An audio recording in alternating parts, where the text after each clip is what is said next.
All right, Tiamo Bibi Akwaba, Eba Kumasi Barbara Sports Stadium. Time check about 1:30. Two teams in Nina. Ababe Remu Stadium ha 1:30 to Musa Nipan Shedan by. But Kumasi Asante Kotoko Eddie Omo Boss na Ababe good field and so.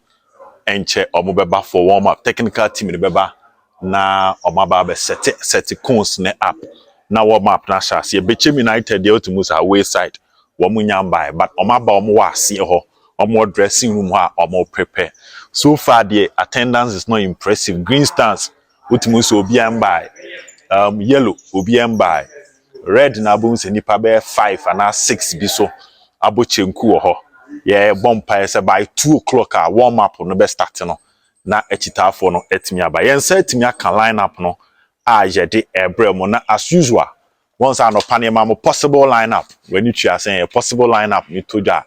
Eji se prebi na bebom ema lineup nitimi sesa enti yesa be sisu biem de amount na no pa na yesa ma mo 20-man squad na e camp no pepepe de e camp na no na e ha sei omo ana ha ba ma me fa Bechem United de no en sase emfa ma abante fa na Aziz Haruna ono na ye goalkeeper Kofi Agbesime abante we ne ho nkomo ho pa and after the game you be di bebre Kofi Agbesime ono e captain or say defender Edema Tima, your friend Bechem United. Now, Francis Akwa, Ejinamubi, Sasuna, Paul Kwe, also Ekahumbi, Emmanuel Avenyon, striker or hard pa, Ujinamubi, Francis Chene, Esubebobi, Eddie Ama Bechem United, or this particular match. Aaron Isel, na our national under 20 camp. Na Isel under 23 in our Bobby, also can Bechem United squad no. For any game no sasuna ubenya obi ti se Kofi Mante Obobi Emmanuel Abebio or hard dream papa Emmanuel Abebio was suggesting number 25 amanfo nhwe ni ye or hard dream papa sasuna set kwadwo se dia e wa han set kwadwo ono so Ebobi na Isaiah Nyako enti we any players ma duba akombesi akan e de ama Bechem United na Hafiz Konkoni will be sadia on our bench. Spotted in jersey number 88. Hafiz Konkoni wa bench. Our head coach, Kansi Mengo no, and a day Bechem United eba for this particular game. And ye, Asemke Twa or Ntimi Bobi Dia, there's Aziz Haruna, Kofi Agbesime, Francis Akwa, Paul Kwe, no one Emmanuel Avenyon, Francis Chene, Aaron Isel, Isaiah Nyako, no one Kofi Mante, Emmanuel Abebio. And a set kwadwo we mo any players ma koma kuduba ko mo siakan e de ama Bechem United kodoko bench ma memfa bench ne ma nsana me the lineup na ma Nicholas Osebonsu te bench Samuel Boatin o coach at the bench na wenya Ernest Poku our bench Dexon Afuaka our bench na goalkeeper fen Poate as our bench Nicholas Mensah yes and drop at Kano Enti Kodoko Brekum Chelsea na Nicholas Mensah estarte be na drop akan Nicholas Mensah manaba bench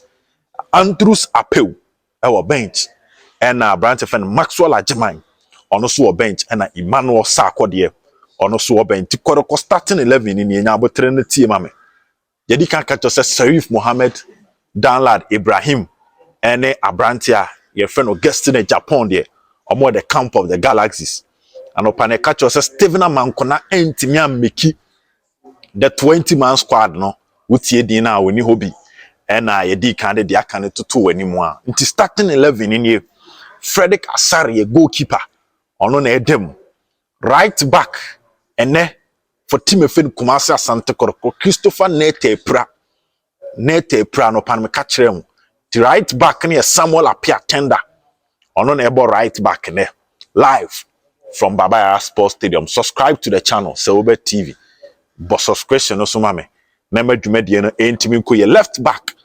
Charles Owusu. Inti John Tedeku and Patrick Asman Katim no. Charles Owusu na ebo left back. The obo number 4. Yusuf Mubarak ebo 4 together with Justice Blay. Inti after see a year per free mo. Emma Blay kobo 5 no. The modern bonus so technical team nani. Intiene Mubarak and Justice Blay 4 and 5 Edema Kotoko. Number 6, defensive midfielder kum captain Richard Boadu Agadas. Ono enebo number 6. Now when the coach friend Zebu ebo the tie friend double number 8/10. About 2 creative midfielders in Sergi Eric Zeze the Ivorian and Richmond Lamptey. Omumienu ebo as 8 and 10. Omu nyina creative a omu timi Sergi forward e che passes na ma adwuma no koyie. Now George Infege started, Steve Mukwala started. Now the major change Branty Kotoko ni brekum Chelsea free bench be assist or the free kick ne to o so na Mukwala ko wiem panyan na ete wo so Enoch Morrison.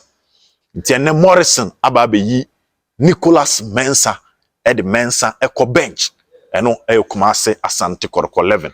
So Frederick Asare na wenya Samuel Apia because nete pra Charles Owusu, Yusuf Mubarak, Justice Bile na uremu na wenya obi tse Agadas, Sergi Eric Zeze, Richmond Lamptey na o move on na wenya George Infege, Enoch Morrison na odi Abrantia your friend Steve Mukwala edi atato anopa na me ka kire say coach no based on my report and my source kire me say Osi league ne started ye ne nche wabo one match inti team e winning and on person obesesam opeso keep momentum timu a mo pese mu bisa se FA Cup enkese fata so osesam no hu ni se team na ko break o makoje o ma home inti so ama boys na nsan to aso am pick momentum no am fa nkono ye na agi so be ye changes a wan hwe ya no wa drop on your man nti squad na e winning ye no Zeze free bench ba be boaye Enoch Morrison free bench ba be boaye